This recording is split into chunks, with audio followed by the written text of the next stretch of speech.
Unang Korinto 2:1-5. Mga kapatid, nang ako ay dumating sa inyo, hindi ako dumating na nagpapahayag sa inyo ng patutuo ng Diyos sa pamamagitan ng matatayog na pananalita o karunungan.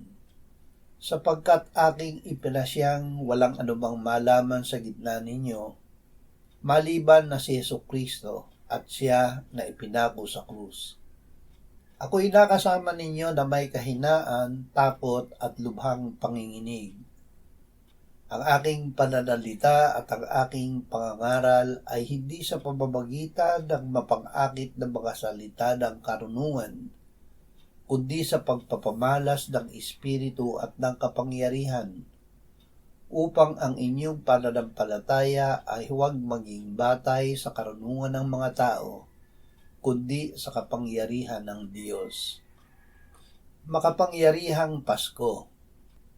Lahat ng ginagawa natin sa pagdiriwang ng Pasko ay walang kapangyarihan.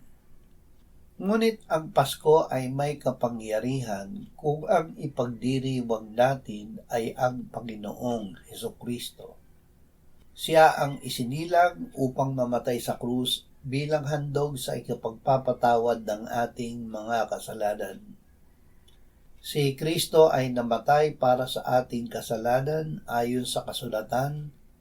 Siya ay inilibing at ng ikatlong araw ay binuhay mula sa mga patay ayon sa kasulatan.